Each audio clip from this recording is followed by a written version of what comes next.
sometimes it's kind of hard for us to all use our voices the same. So this is Amarino's voice. Same thing, right? But it lets him tell us what he's thinking. We know that special education is a continuum. However, special education is not a place, it's a service. So my students are not in my classroom all day long. They are around their peers. All of my students spend 50% or more of their day in the gen ed setting. They have awesome instructional assistants that help support them. So I know that my students are taken care of because my instructional assistants are implementing what they need. Okay, second grade.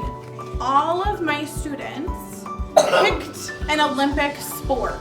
Raise your hand if you watched any of the Olympics. I am a big time Olympics nerd and love the Olympics, so tried to get the kids excited about that, more authentic learning, things that they see when they go home, they can talk to their parents about it. So each of the students picked a sport that they wanted to learn about after learning bits and pieces about different ones.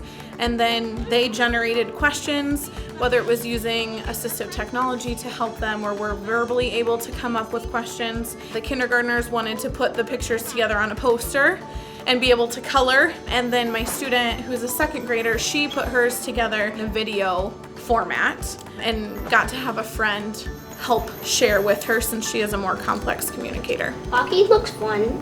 I want to read more books about hockey.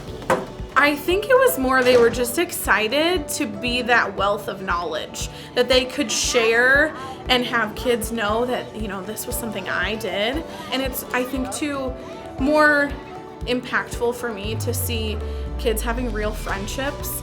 Book is going to be showcasing her learning with one of her peers, and he is one that authentically will sit next to her. He'll talk with her using her communication device. He wants to know her perspectives, asks her questions.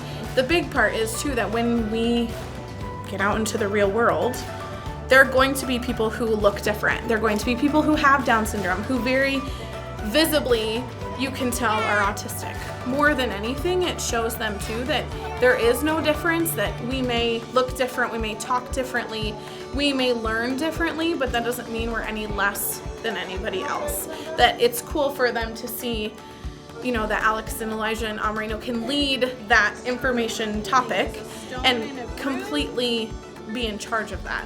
And the same for Book. She's able to do that and be kind of that center of attention, like everybody else gets that opportunity.